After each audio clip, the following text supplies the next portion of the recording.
आप सबने बुद्ध की बहुत सारी मोटिवेशनल वीडियो यूट्यूब पर देखी होंगी, जहां बताया जाता है कि कैसे उन्होंने ज्ञान प्राप्त किया, कैसी उनकी शिक्षाएं थीं और कैसे उन्होंने दुनिया को बदला। लेकिन क्या आप जानते हैं कि जब वह बोधि वृक्ष के नीचे ध्यान कर रहे थे तो उनके मन में क्या सवाल उठ रहे थे?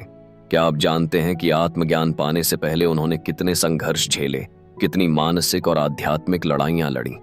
यह सिर्फ एक साधारण कहानी नहीं है, यह उस राजकुमार की यात्रा है जिसने दुनिया के सबसे गहरे सवालों के जवाब खोजने के लिए अपना सब कुछ त्याग दिया। यह कहानी है उस क्षण की जब सिद्धार्थ गौतम एक साधारण व्यक्ति से बुद्ध बन गए, जागृत, मुक्त और अमर। तो आइए उस रात की ओर लौटते हैं जब एक तपस्वी राजकुमार के भीतर ब्रह्मांड के सबसे गूढ़ रहस्यों के द्वार खुलने वाले थे। सिद्धार्थ का जन्म लगभग 563 ईसा पूर्व लुम्बिनी में हुआ था, जो वर्तमान में नेपाल में है। उनके पिता राजा शुद्धोधन शाक्य वंश के राजा थे और उनकी माता महारानी महामाया थीं। सिद्धार्थ का जन्म एक शुभ घटना माना गया। कहते हैं कि उनकी माता ने उनके जन्म से पहले एक सपना देखा था जिसमें एक सफेद हाथी उन्हें स्वर्ग से आकर वरदान दे रहा था। ज्योतिषियों ने भविष्यवाणी की कि यह बालक या तो एक महान राजा बनेगा या फिर एक महान संत।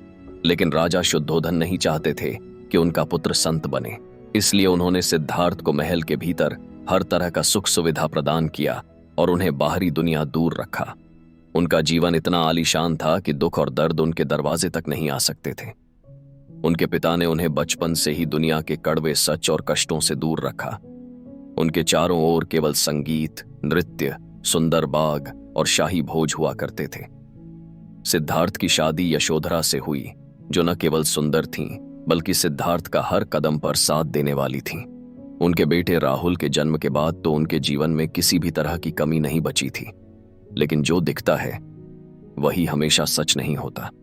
महल की चार दीवारी के भीतर पले बढ़े सिद्धार्थ ने हमेशा युवा और स्वस्थ लोगों को ही देखा था। एक दिन जब उन्होंने महल से बाहर निकलने की इच्छा जताई तो पहली बार उन्होंने जीवन के उस चरण को देखा जिसे उन्होंने कभी सोचा भी नहीं था। झुर्रियों से भरे चेहरे पर समय की मार, झुके हुए कंधे पर जीवन के बोझ का एहसास था। ऐसा लगा जैसे वह व्यक्ति समय के हाथों हार मान चुका हो। वह एक झुकी हुई कमर वाला, कमजोर शरीर और झुर्रियों से भरा चेहरा वाला बूढ़ा आदमी था। सिद्धार्थ ने पूछा, यह आदमी ऐसा क्यों दिखता है? साथ चल रहे सारथी ने जवाब दिया, युवावस्था के बाद हर व्यक्ति बूढ़ा होता है। यह जीवन का नियम है। आप, मैं और हर कोई एक दिन ऐसा ही होगा। यह सुनकर सिद्धार्थ चौंक गए। उन्होंने कभी यह सोचा ही नहीं था कि उनकी युवावस्था और ताकत भी हमेशा के लिए नहीं रहेगी।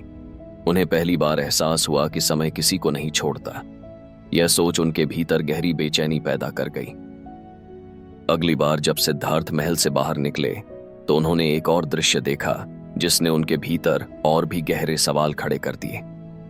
उन्होंने सड़क किनारे एक बीमार व्यक्ति को देखा जो दर्द से कराह रहा था। उसका शरीर बुखार से तप रहा था, आंखें पीली थीं और वह कमजोरी के कारण हिलने डुलने तक में असमर्थ था। उसकी हालत इतनी दयनीय थी कि लोग उसे देखकर मुंह मोड़ रहे थे। सिद्धार्थ ने पूछा, इस व्यक्ति को क्या हुआ है? सारथी ने कहा, यह बीमार है।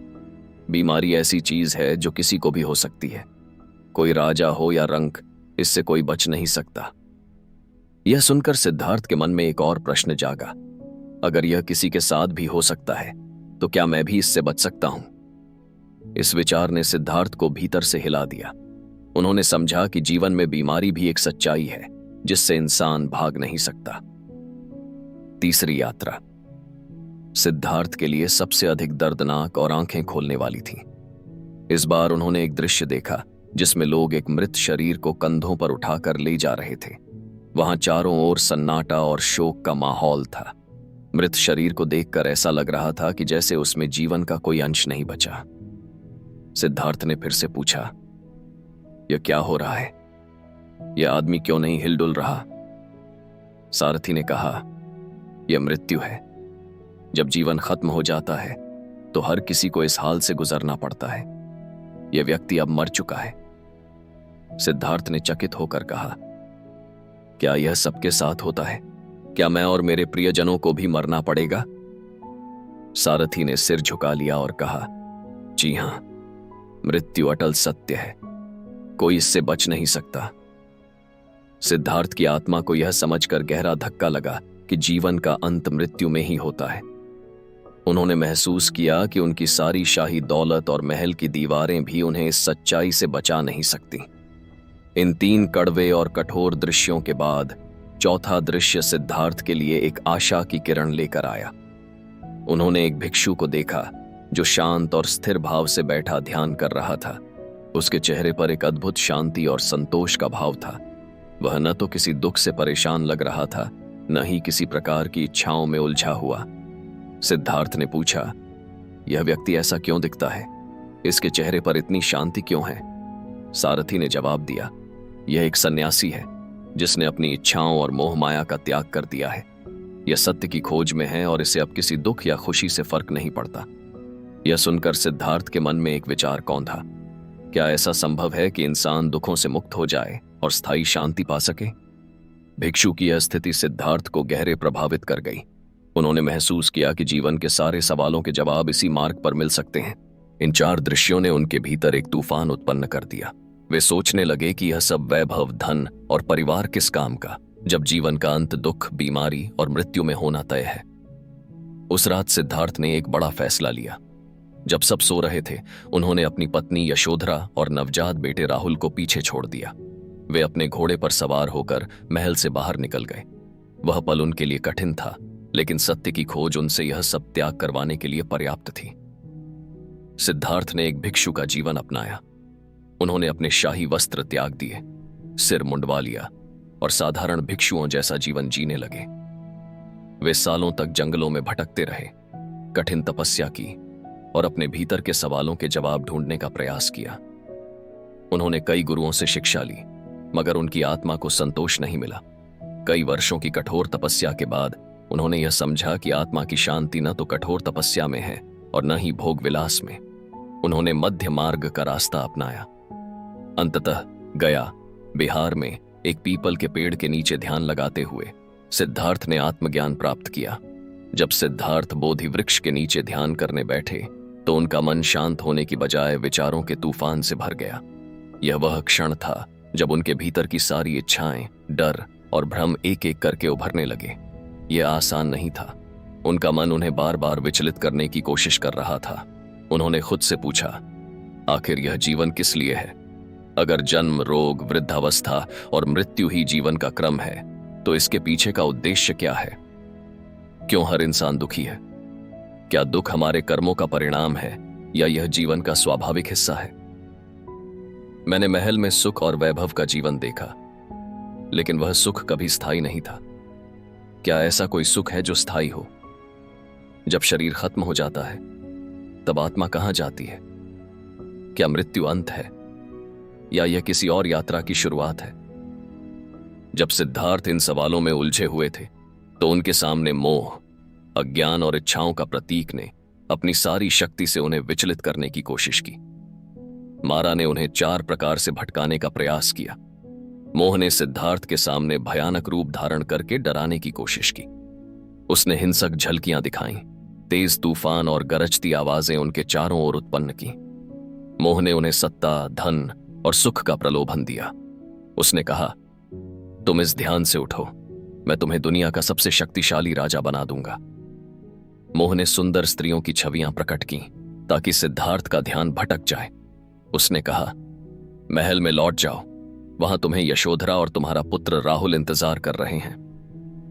मोह ने उनके मन में संदेह डालने की कोशिश की। उसने कहा, क्या तुम सोचते हो कि तुम सत्य को पा सकते हो? यह असंभव है, तुम इसे कभी नहीं समझ पाओगे। लेकिन सिद्धार्थ अपने भीतर की स्थिरता और संकल्प से डिगे नहीं। उन्होंने शांतिपूर्वक मोह से कहा, मुझे किसी लालच की आवश्यकता नहीं, सत्य की खोज ही मेरा लक्ष्य है।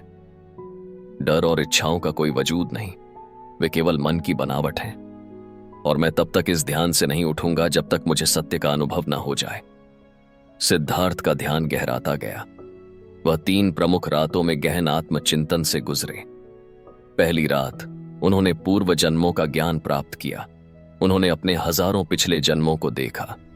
उन्होंने यह समझा कि हर जन्म में उनकी आत्मा ने अलग अलग अनुभव किए हैं और इन सभी का कारण उनके कर्म थे। दूसरी रात उन्होंने कर्म और पुनर्जन्म का चक्र समझा। उन्होंने देखा कि कैसे कर्मों के आधार पर आत्मा बार बार जन्म लेती है और यह चक्र तब तक चलता रहता है जब तक इंसान अपनी इच्छाओं और अज्ञान से मुक्त नहीं हो जाता। तीसरी रात उन्होंने सभी चीजों का अंतिम सत्य देखा। उन्होंने यह समझा कि दुखों का कारण हमारी इच्छाएं हैं। जब तक इच्छाएं हैं तब तक इंसान दुख भोगता रहेगा, लेकिन इच्छाओं का त्याग करके वह निर्वाण मोक्ष प्राप्त कर सकता है। सुबह के समय जब अंधकार दूर हो रहा था और सूर्य की पहली किरणें पृथ्वी पर पड़ रही थीं, उसी क्षण सिद्धार्थ को आत्मज्ञान प्राप्त हुआ। उन्होंने समझ लिया कि 4 आर्य सत्य है। पहला दुख है, दूसरा दुख का कारण है, तीसरा दुख का अंत संभव है, चौथा दुख को खत्म करने का मार्ग है। उन्होंने अष्टांगिक मार्ग बताए। सही दृष्टिकोण, सही विचार, सही वाणी, सही कर्म, सही आजीविका, सही प्रयास, सही स्मृति और सही ध्यान। सिद्धार्थ अब महात्मा बुद्ध बन चुके थे। उनके चेहरे पर अद्भुत शांति और संतोष का भाव था। वह एक ऐसे सत्य को जान चुके थे जिसने उन्हें मृत्यु और दुख से ऊपर उठा दिया। बोधि वृक्ष के नीचे उन्होंने यह समझा कि दुख, सुख और संसार की हर चीज नश्वर है, लेकिन आत्मा को शांति और मुक्ति केवल इच्छाओं का त्याग और ध्यान के माध्यम से ही मिल सकती है। महात्मा बुद्ध ने अपना शेष जीवन मानवता को शिक्षा देने में बिताया। उन्होंने हमें सिखाया कि दुखों का कारण हमारी इच्छाएं हैं और इन इच्छाओं को समाप्त करके हम निर्वाण प्राप्त कर सकते हैं।